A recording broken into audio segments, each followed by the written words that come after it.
Hi, this is Kim Peck at My Stamping Garage. I am using Stampin' Up! Products to show you how to make this card.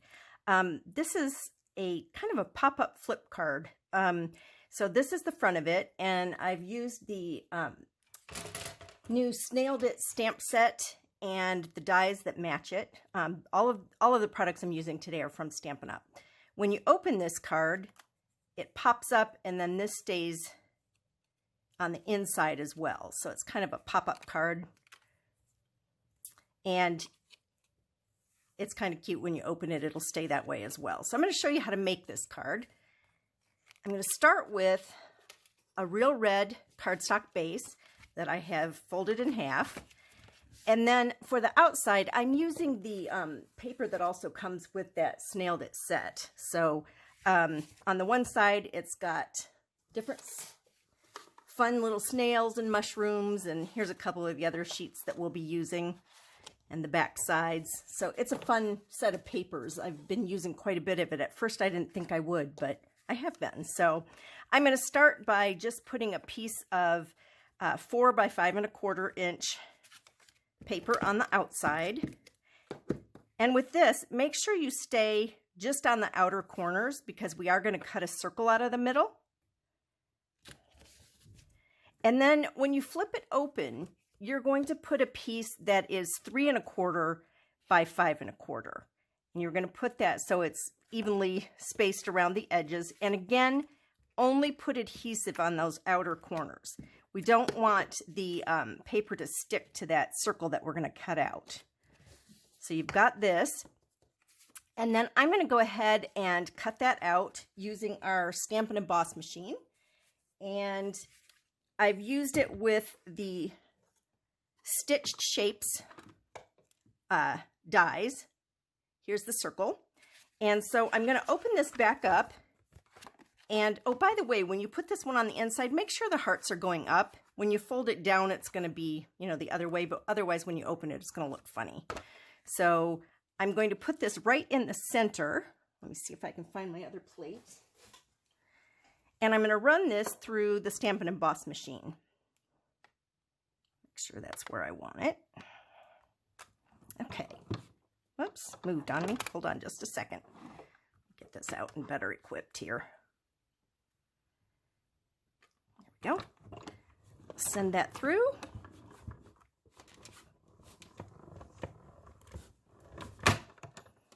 Okay. And then when I take this off, I am going to get a circle with stitching around it, and you're going to pull that out, and it's going to have paper on both sides.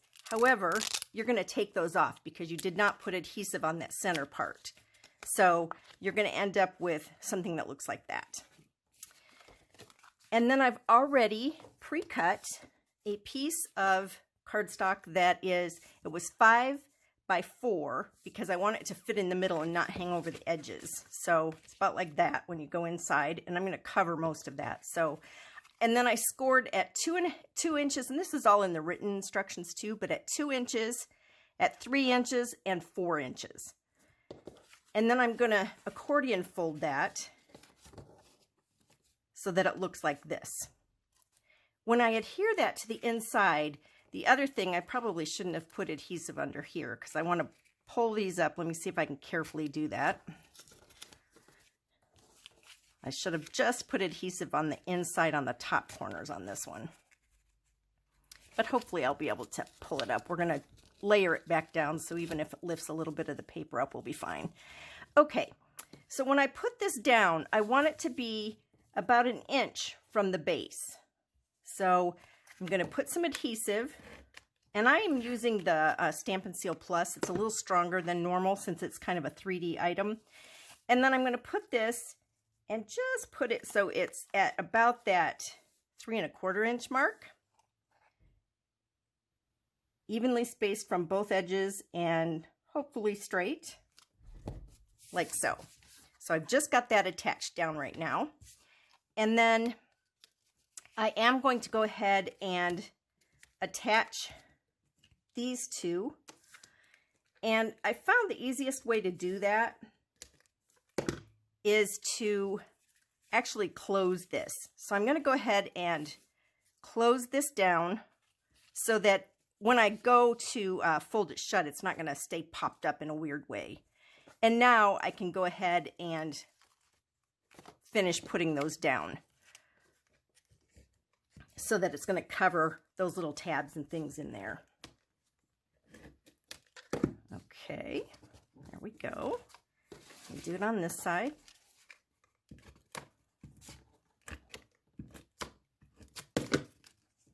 All right. And then I'm also going to put another piece that is 3 1/4 by 5. Sorry, 5 1/4 on the inside. On the bottom. And it covers your little mechanism as much as possible. You could also run some designer paper across here if you wanted to, a 1-inch strip, 1 inch by 5 1/4, if you wanted to cover that whole thing. I didn't find it necessary, and I thought it might be helpful for you to actually be able to see the mechanism when I did this. So now we're ready to fold this back shut again. And next we're going to take a little strip, and I used a 1 1/2 by 2 1/4 inch strip, which apparently I forgot to cut. So let me do that real quick.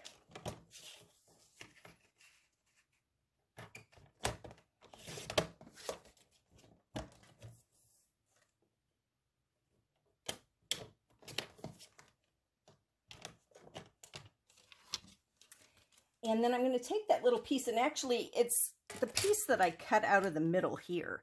In the written instructions, you'll see that, where I cut that little window piece out so it wouldn't show through this circle. So I'm going to take this, and I'm just going to fold it so that I have about 1 inch from the base.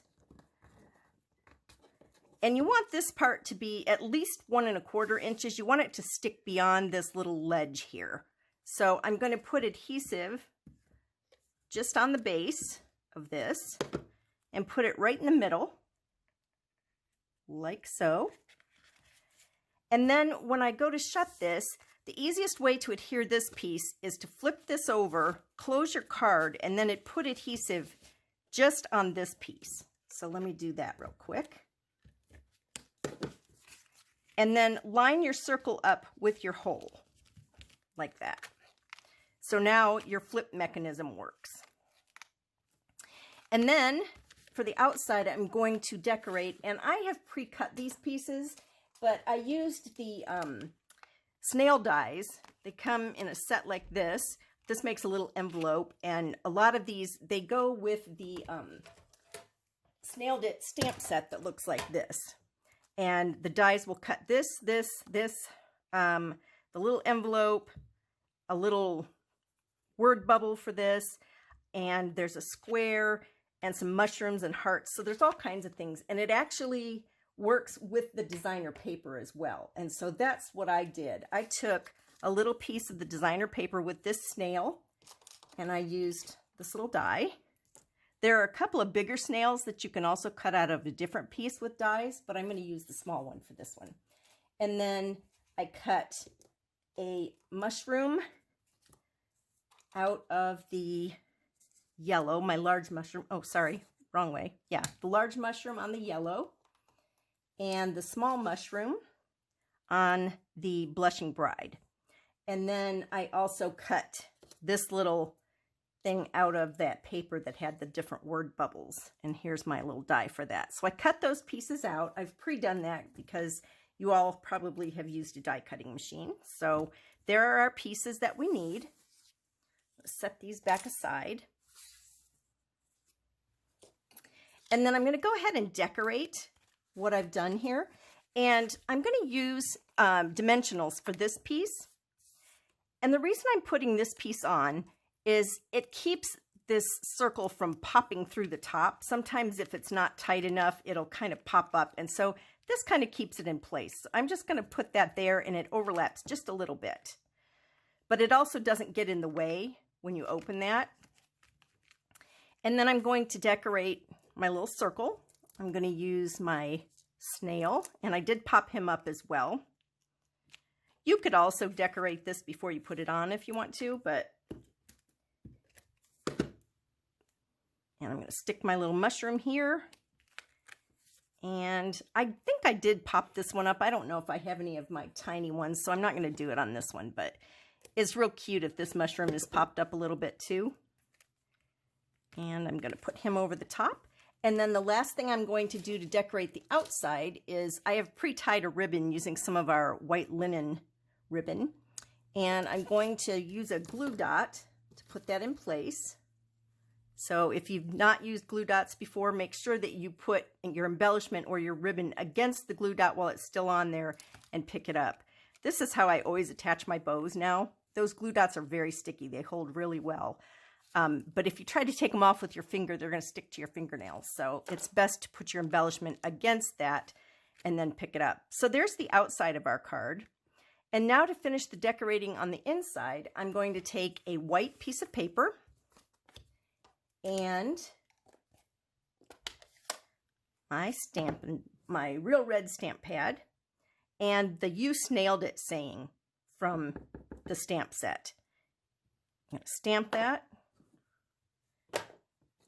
And then I'm going to use my punch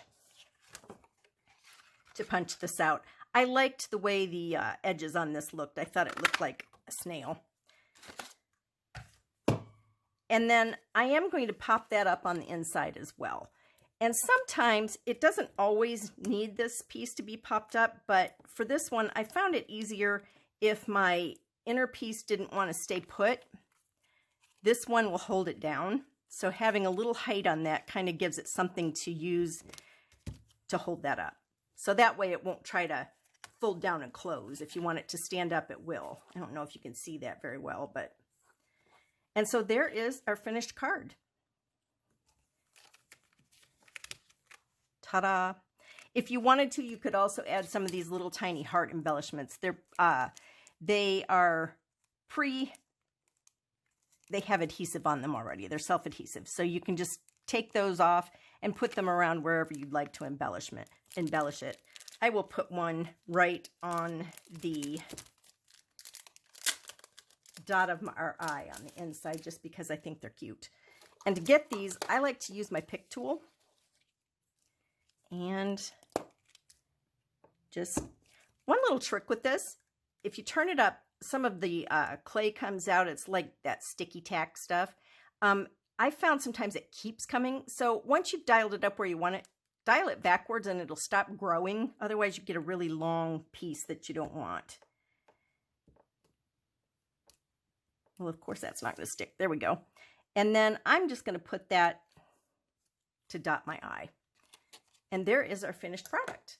So if you have questions, there is a written tutorial as well that'll step you through the dimensions. And but you can also go to my blog at My Stampin' Garage or contact me at kpeckstamp, STAMP, @gmail.com. Thanks for watching.